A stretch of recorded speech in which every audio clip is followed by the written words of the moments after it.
Hello साथियों, नमस्कार। आपका स्वागत है डीएनएक्स एग्ज़ाम वॉरियर्स में। यूपी पुलिस भर्ती री एग्ज़ाम को लेकर आज जीएस का प्रैक्टिस सेट नंबर जो है वो 39 है।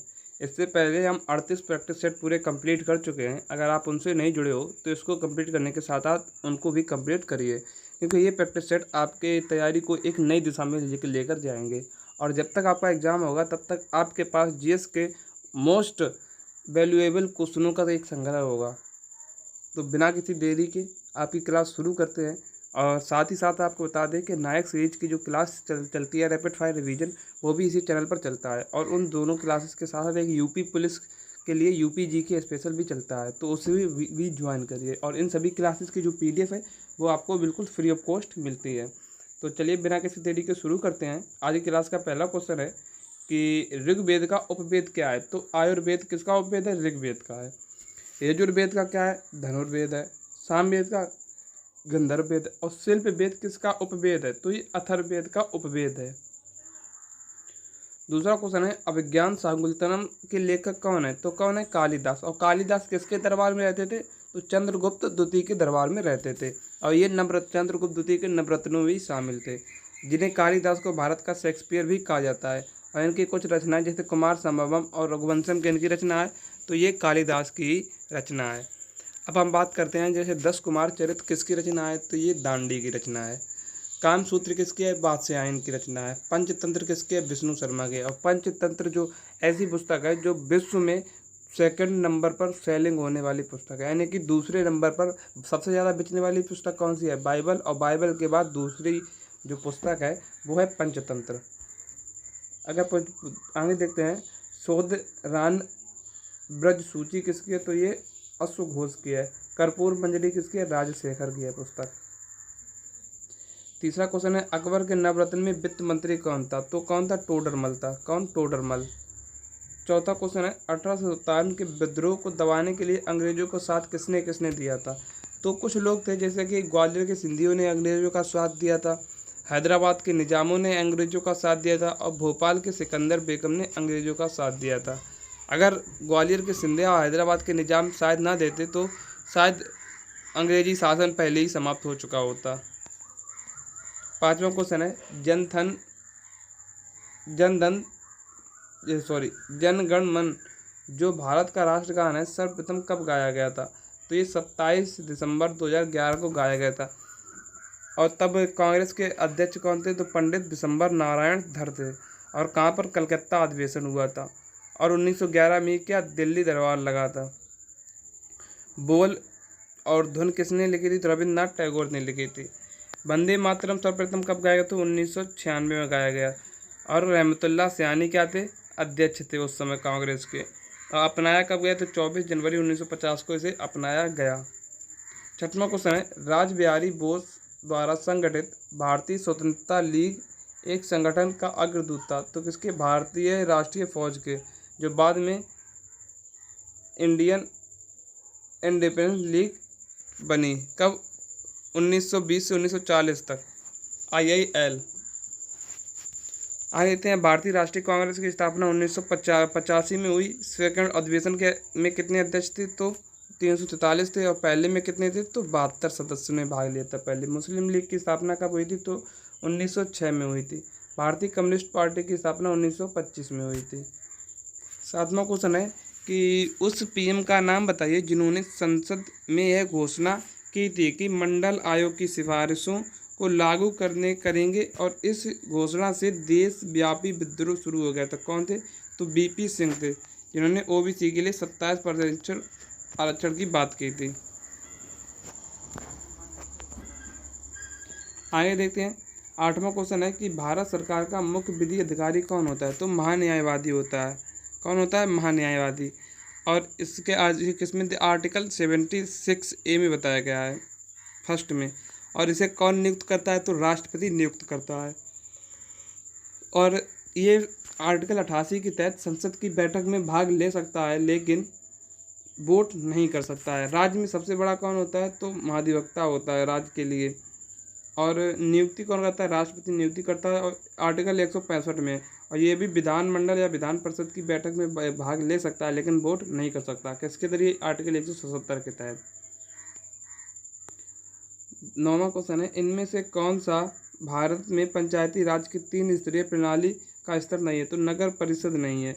और है कौन कौन सी? तो नगर पंचायत है, नगर समिति जिसे ब्लॉक स्तरीय भी कहा जाता है, और जिला परिषद। ये 3 स्तरीय होती है जिसे बलवंत राय मेहता ने दिया था। आगे देखते हैं, भारत के संविधान के आर्टिकल 243 आई के अनुसार अगर पंचायतों की वित्तीय स्थिति की समीक्षा के लिए एक वित्त आयोग का गठन किया जाता है तो कब किया जाता है? हर 5वें वर्ष की समाप्ति पर किया जाता है। आर्टिकल 243 एक क्या कहता है? एक क्या कहता है? ग्राम सभा के बारे में बताता है।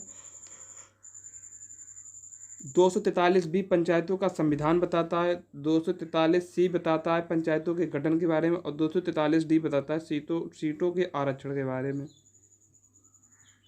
11वां क्वेश्चन है, भारतीय संविधान में डीपीएसपी को कहाँ से ग्रहण किया गया है? तो आयरलैंड से ग्रहण किया गया है।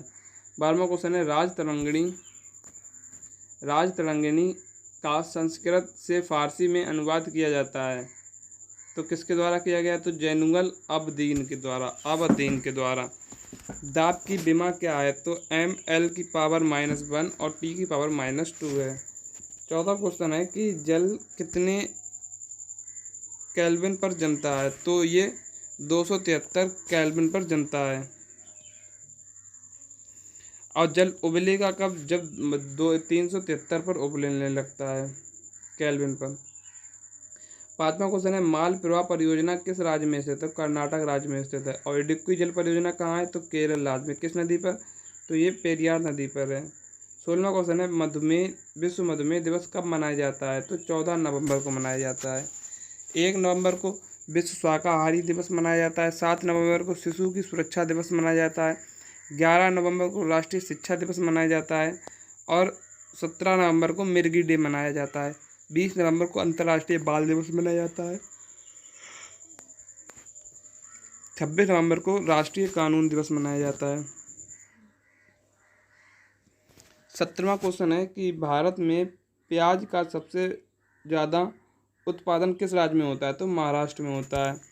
और सब्जी उत्पादन कहाँ का? वेस्ट बंगाल प्रसिद्ध है सब्जी उत्पादन के लिए सर्वाधिक। 18वां क्वेश्चन है, राजस्थान नहर जो वर्तमान में इंदिरा गांधी नहर से जानी जाती है किस नदी से इसे पानी मिलता है? तो सतलज नदी से इसे पानी मिलता है। 19वां क्वेश्चन है कि पानी का अपवर्तनांक कितना होता है? तो 1.33 होता है। कांच का कितना होता है? 1.5 होता है।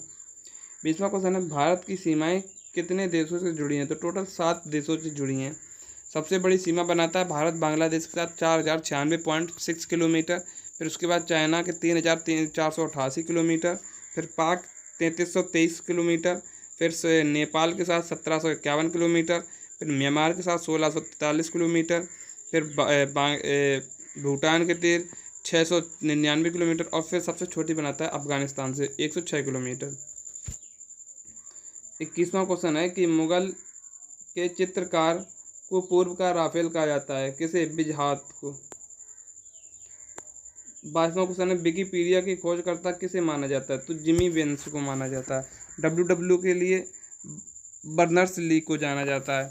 अब भारत में पहली बार इंटरनेट कब आया? तो 15 अगस्त 1995 को आया BSNL द्वारा। ये वो BSNL नहीं, ये विदेश संचार निगम लिमिटेड है और वो भारत संचार निगम लिमिटेड है। 23वां क्वेश्चन है, श्रीलंका में घास के मैदान को क्या कहा जाता है? तो पटाना कहा जाता है। मर्ग कहाँ के हैं? तो मर्ग कहाँ के हैं? इंडिया के हैं। डाउन्स घास के मैदान कहाँ के हैं? तो ऑस्ट्रेलिया के हैं। 24वां क्वेश्चन है, प्रोटीन का पाचन अंतिम रूप से कहाँ होता है? तो छोटी आंत में होता है। 25वां क्वेश्चन है, नेपोलियन बोनापार्ट किस देश का? तो फ्रांस का था। और वाटरलू का युद्ध कब लड़ा गया था? तो 18 जून 1850 को लड़ा गया था। जर्मनी का हिटलर जो है वो जर्मनी का चांसलर कब बना? तो 1933 में चांसलर बना। और इसने कौन सी अवधारणा चलाई? तो नाजीवाद अवधारणा चलाई थी। 26वां क्वेश्चन है, सोनार का प्रयोग किसके द्वारा किया जाता है? तो नौ संचालकों के द्वारा, यानी कि जो नाव में चलने वाले पानी में अंदर पनडुब्बियों के द्वारा किसका उपयोग किया जाता है? सोनार का उपयोग किया जाता है। पानी वाले जहाज़ों में किसका? सोनार का। इसका फुल फॉर्म क्या होता है? साउंड नेविगेशन रेंजिंग होता है फुल फॉर्म। 27वां क्वेश्चन है, नृत्य करती हुई महिला की मूर्ति सिंधु घाटी सभ्यता में किस स्थल से मिली? तो मोहनजोदाड़ो से मिली। विशाल स्नानागार भी कहाँ से मिला? तो मोहनजोदाड़ो से। और मोहनजोदाड़ो को क्या, तो मृतकों का टीला भी कहा जाता है।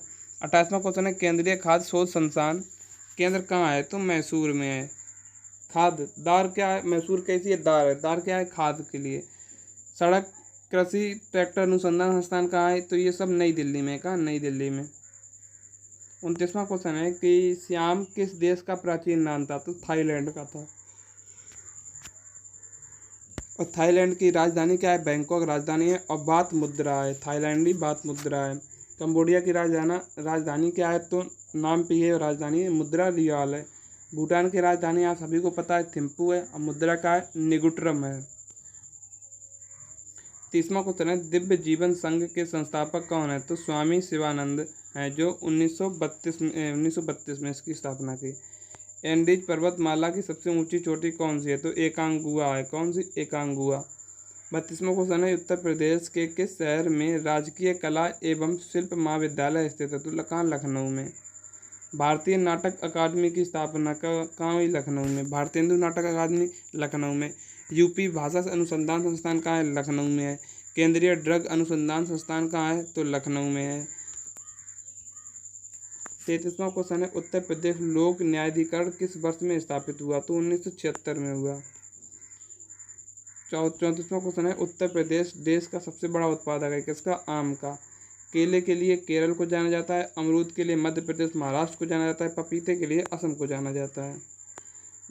35वां क्वेश्चन है जनगणना रिपोर्ट 2011 के अनुसार उत्तर प्रदेश का बाल लिंगानुपात क्या है, तो 902 है। 36वां क्वेश्चन है हाल ही में बिम्स्टेक महासचिव पद पर नियुक्त होने वाले पहले भारतीय अधिकारी कौन थे, तो इंद्रमणि पांडे थे। कौन, इंद्रमणि पांडे थे। 37वां क्वेश्चन है वर्ष 2024 में यूनेस्को के 46वें सत्र की अध्यक्षता कौन करेगा, तो भारत करेगा। और इससे पहले किसने की थी, सऊदी अरब ने की थी। कहाँ, रियाद में हुआ था। आज के क्लास का 38वां और लास्ट क्वेश्चन है हाल ही में घुड़सवारी में अर्जुन पुरस्कार जीतने वाली पहली भारतीय महिला एथलीट कौन बनी, तो दिव्य कीर्ति सिंह बनी। कौन बनी, दिव्य कीर्ति सिंह बनी। Thanks for watching.